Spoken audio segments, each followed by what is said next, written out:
હિંમત રાખે છે એટલે ત્યાં લગી જીવતો છું, મરી ગયો હોય.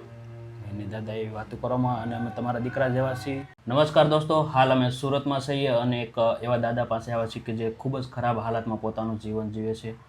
એકલતા સાથે જીવન જીવે છે, કેમ કે ઘરમાં બીજું કોઈ નથી. દાદા એકલા રહે છે અને જે પણ ઘરનું કામ છે, કહેવાય ને કે ચા બનાવવાથી લઈ હંજવારી પોતા છે, ઘરની સાફ સફાઈ છે, બધું જ દાદા પોતે કરે છે અને ડાયમંડમાં કામ કરી 200-300નું અને પોતાનું ઘર ચલાવી છે.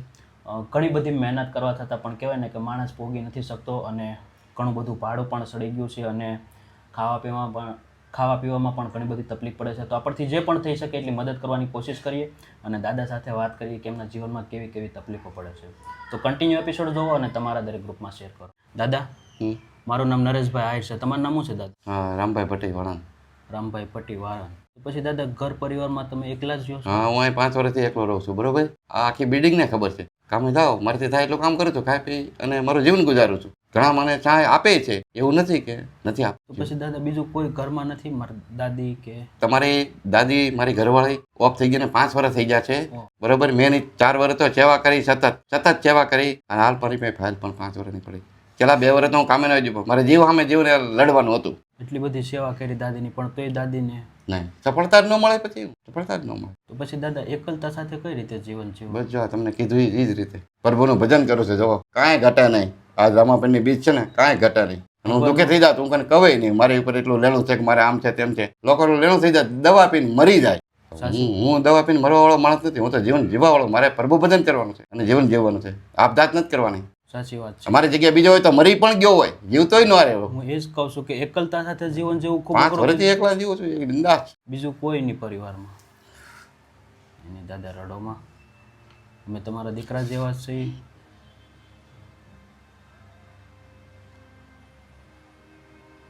તો પછી દાદા ખાવા પીવાનું ને બધું તમે જાતે બનાવો? હું જાતે બનાવું છું, બાજુમાંથી આવે મારે. ચા પાણી ને બધું તમે જાતે બનાવો? ચા પાણી કઢી ઘેરડી બધું હાથે બનાવો. તો પછી દાદા તમે છે આ ડાયમંડમાં કામ કરો તો એમાં કેટલું કામ થઈ જાય? એમાં થઈ જાય 200-500નું. પણ મતલબ હું જ બીમાર પડી ગયો છેલ્લા 4-5 મહિનાથી. હાથની તકલીફ થઈ ગઈ છે અને આ કાનના ગળાની તકલીફ થઈ ગઈ છે. એમાં જાજો ટાઈમ રજાઓ બહુ પડી જાય છે. બરોબર, એ વાંધો છે. આ બધી ફાઇલો પડી જવું, બધી ફાઇલો પડી તમારા પ્રકારની ફાઇલો તો છે. પણ દાદા એકલતા સાથે જીવન જેવું ખૂબ અઘરું છે અને અઘરું છે. તો હું જ જીવી શકું, બીજાને તાકાત નથી. હું એ જ કહું છું બીજાને કે તાકાત નથી. બીજો પતી ગયો હોય કા વી જો આશ્રમમાં. સાચી વાત છે. ખૂબ ધન્યવાદ દેવો પડે કે એવડે મોટા સિટીમાં અને એકલતા સાથે રહેવું એટલે ખૂબ અઘરી વાત કહેવાય દાદા. ખૂબ ધન્યવાદની વાત કહેવાય કે તમે આવી રીતે જીવી શકો. નકર માણસ અત્યારમાં એકલતા સાથે કેટલા બધા એના વિચારો આવે. નબળો વિચાર લાવીએ તો નબળો પગલું ભરવાનો વિચાર આવે. નબળો વિચાર જ નહીં લાવવાનો. કદાચ ભૂખ્યા રહી જાય ને તોય નહીં. કિતામાં 5 રૂપિયા હોય તોય મોતથી રહેવાનું. કિતામાં કાંઈ ન હોય તોય ભલે 5000 હોય તો મોતથી જ રહેવાનું છે. જિંદગી મોતથી જીવવાનું છે. જીવન મળ્યું છે તો જીવવા માટે મળ્યું છે, આપઘાત કરવા માટે નહીં. જીવનમાં સુખ દુઃખ તો આવ્યા જ કરે. એમ તમે જો દુઃખને ભળે અને આપઘાત કરી જાઓ, કાંઈ પગલું ભરી જાઓ તો તમારી જિંદગી ટૂંકાઈ જાય. એ ના કરાય. ખૂબ ખૂબ મોટી વાત કહેવાય દાદા અને ખૂબ સારો સંદેશો લોકો માટે. કેમ કે ઘણા બધા લોકો અત્યારમાં થોડું ઘણું લેણું થઈ જાય તો લેણું તો મારી ઉપર ઘણું છે. હું કોઈને કવાય નહીં. દવાખાનાનું કારખાના 3 વર્ષ કામે ન બેઠો. સિવિલમાં 3 વર્ષ બેઠા. મારી ઘરવાળા લઈને સિવિલમાં 3 વર્ષ કામે નથી બેઠો. બધાને ખબર છે. લેણું થઈ જાય તો શું છે? મરી જવું. લેણું થઈ જાય તો સાચી વાત. હિંમત હારી જવી નહીં. એને હિંમતથી બધી જ તમે જે પણ તમારું સુખ દુઃખ હતું 3 વર્ષ મારી ઘરવાળાએ મારી માની એવી સેવા કરી. મેં મારી ઘરવાળાની એટલી સેવા. પણ ઓલા કેમ કે ભગીરથ 2માં હું 20 વર્ષ ભાડાના મકાનમાં રહ્યો ને 23 નંબર, ત્યારે ચેરીની બાઈઓ વિચાર કરે કે આ માણસ એની ઘરવાળાની કેવી સેવા કરી. જીવ સામે જીવ જમવાનું છે. જીવ સામે તો પછી દાદા આ બધું ઘરની સાફ સફાઈ હંજવારી બધું હદવારી પતાક સાફ. આમાં કઈ ઘટે છે? જો બધું કેરા જ કરું છું. બધું કેરા જ કરવાનું. બધું જાતે કરો. આજે કપડા હાથે ધોઈ નાખીએ. મારથી થાય બોચકટ સવારે જ બપોર પછી શર્ટ ધોઈ નાખવામાં. એ હું મોટી વાત. સાચી વાત છે. પણ એમ એક લાગે દાદા કે જીવનમાં ક્યારે આપણે એવું કામ ન કર્યું ને પછી બધું માથે આવે એટલે થોડુંક અંદરથી એવું થાય. એવું થાય પણ પછી એને સંભાળવાનું ન હોય. ગમે એવું દુઃખ આવે ને એને સહન કરવાનું હોય, યાદ કરવાનું ન હોય. ખૂબ મોટી વાત કહેવાય. ખૂબ હિંમતની વાત કહેવાય કે તમે એટલી હિંમતની સાથે તમારી જિંદગી સાથે લડી. હિંમત રાખે છે એટલે ત્યાં લગી જીવતો છું, મરી ગયો હોય. એની દાદા એવી વાતો કરવામાં અને અમે તમારા દીકરા જેવા છીએ.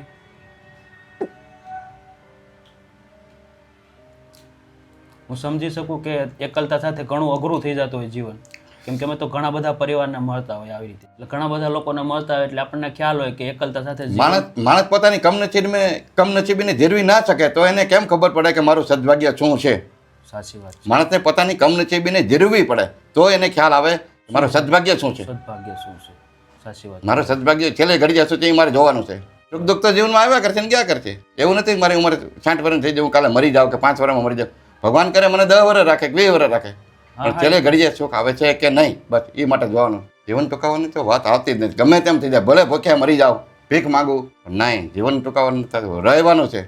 એની સાચી વાત. ખૂબ હિંમતની વાત કહેવાય દાદા, કે એટલી હિંમતથી તમે આવી રીતે તમારે જે પણ દુઃખ છે એની સાથે લડી. 3 વર્ષ હું જો સિવિલમાં રહેવું હોય તો મારી પર કેટલું દુઃખ આવ્યું છે. સાચી વાત છે. મને કોઈ 5 રૂપિયા નથી દીધા, મારે આવી રીતે જ આવ્યા કરે બધું, છતાં 3 વર્ષ રહ્યો સિવિલમાં. ભગવાન કોઈને કોઈ થકી મોકલી આપે કોઈને. તો પછી દાદા બીજી શું શું તકલીફો પડે જીવનમાં? બસ જીવનમાં આ જ કે હવે તો હું કરવું એમ. આ ભાડું જ રહી ગયું છે 3 મહિનાનું 4 મહિનાનું, એ જો થોડોક આવી જાય તો થઈ જાય. બને ત્યાં લાગી તો હું મારી મહેનત કરીને બધું મારું સંચાલ ચલાવું છું.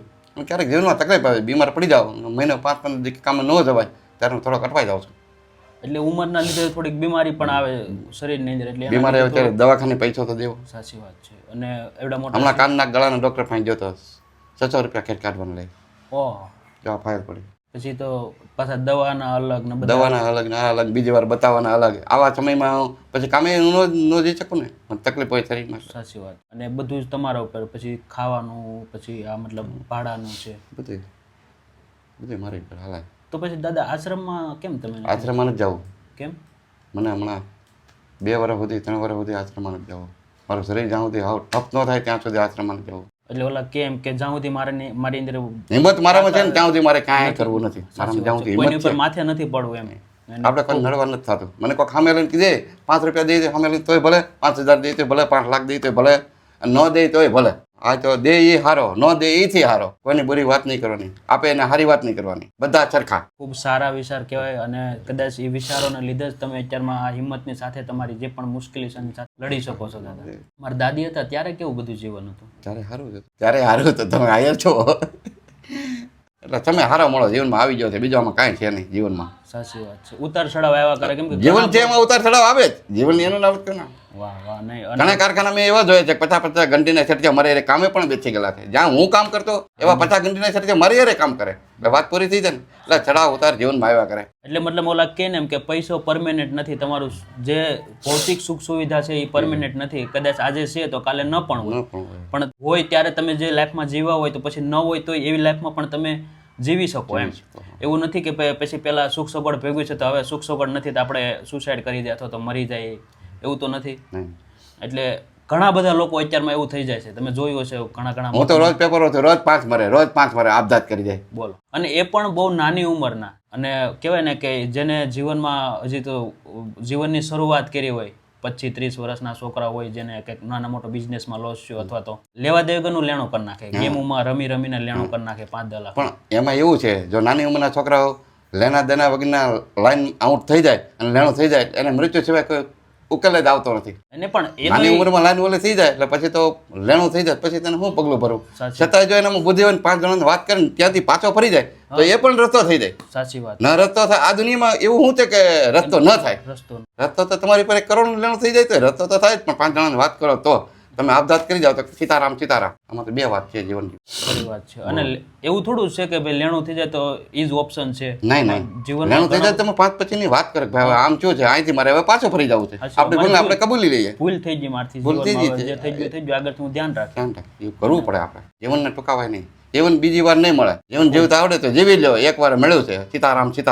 ભગવાનનું નામ, ચોખ્ખી જ વાત છે. ભગવાનનું નામ લઈ લે. જીવન જીવવા માટે, મૃત્યુ કરવા માટે. લોકો હોસ્પિટલમાં કેટલા બધા કે જે મોતની સાથે ઝમુમી રહ્યા છે, જીવવા માટે કેટલી મહેનત કરી રહ્યા છે. અને ઘણા બધા લોકોને એવી રીતે બધી રીતે ભગવાને સરસ રીતે બનાવ્યા, હાથ પગ રીતે, માનસિક રીતે બધા. તો પણ એવા લોકો જ્યારે આવું કરી જાય, સુસાઇડ કરી જાય, તે ખૂબ દુઃખ થાય કે ભાઈ બધું નાની ઉંમર વાળા આવું કરી જાય ત્યારે દુઃખ થાય. અને હું તો આમ પણ કહું છું, હું કાલ મરી જાઉં તોય પ્રભુને પ્યારો છું, અને કાલ જીવી જાવ તોય પ્રભુને પ્યારો છે. મારી ઉંમર તો 60 વર્ષની થઈ ગઈ. મારે શું છે, જેટલો જીવું ને એટલો મોતથી જીવવાનું છે. ભગવાન મને જેટલું જીવાડે એટલો સીતારામ. મને ઘણું ભગવાને જીવાડે. આજે મારી 60 વર્ષની ઉંમર છતાં હું બિંદાસ ફરું છું. 5 વર્ષથી મેં સિવિલમાં રહ્યો, મારી ઘરવાળાની છતાં સેવા કરી, એમાં લેણું થઈ ગયું તોય મેં કોઈને કીધું નહીં લેણું થઈ ગયું, ન થઈ ગયું, બધું હું ભોગવું. મારે જે લેણું હોય મારે એકના ને કહેવાનું, મારે હગા ભાઈને કહેવાનું ન આવે કે મારે 5 રૂપિયાનું લેણું થઈ ગયું મને દે, નહીં. આમ નમ જ જીવવાનું છે. તો બીજું પછી દાદા તમારે કોઈ પરિવારમાં નથી? પરિવારમાં હોય તો હું કોઈ નમવા વાળો માણસ નથી, હું તો જીવવા વાળો માણસ છું. હિંમતથી જે પણ છે એ મારી મહેનત.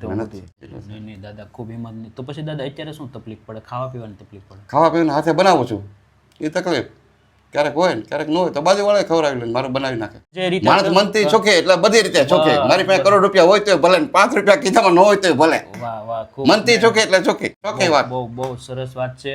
અને દોસ્તો તમે જોયું તે પ્રમાણે કે દાદા હિંમતની સાથે અને ઘણી બધી જીવનની અંદર મુશ્કેલીઓ છે છતાં પણ એક હસતા મુખે બધી જ મુશ્કેલીઓનો સામનો કરી ઘરમાં પરિવારમાં કોઈ નથી, એકલતા સાથે એટલું જીવન જીવે છે તોય ભગવાનનું નામ લઈ અને એટલા ખુશ છે કે એની કોઈ વાત નથી. સુવિધા હોય તોય ઠીક છે, ન હોય તોય ઠીક છે. એટલે ખૂબ મોટી વાત કહ્યું, ઘણું બધું દાદામાંથી શીખવામાં આવે છે. ખાવા મળે તો મળી જાય 3 ટાઈમ, કદાચ આખા દિવસ 1 ટાઈમ મળે તોય દિવસ વયો જાય, 3 ટાઈમ મળે તોય દિવસ તો વયો જ જાય. આજે બીજનો ઉપાસ છે હું સાંજે ખાઈ જાય તોય હું જીવતો જ રહેવાનો છું. એ ભગવાન ઉપર છે ઓલા કેમ કે હું આખો દી નહીં ખાઉં, સાંજે હું ખાઈ પેટ ભરી હું જીવતો જ રહેવાનો છું, કાંઈ મરી નહીં જાઉં.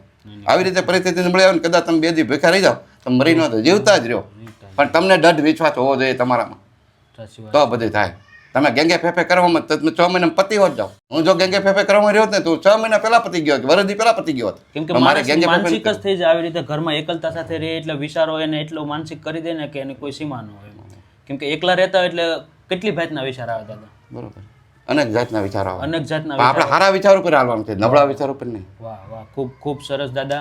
તો કાંઈ નહીં, આપણથી જે પણ બની શકે એટલી દાદાના રાશનમાં મદદ કરવાની કોશિશ કરી જેથી કરી જેને થોડી ઘણી ખાવા પીવામાં તકલીફ પડે છે તો એને બહુ મોટી રાહત થઈ જાય. અને દાદાને 4-5 મહિનાનું ભાડું ચડી ગયું છે, એટલી બધી કમાણી નથી, 200-300 રૂપિયાનું કામ થાય છે. એમાં થોડું ઘણું ખાવાનું, થોડું ઘણું નાના મોટા ચા પાણીના ખર્ચા એવી રીતે કરીને દાદા પોતાનું ઘર ચલાવે છે. તો આપણથી જે પણ મદદ થઈ શકે એટલી મદદ કરવાની કોશિશ કરી.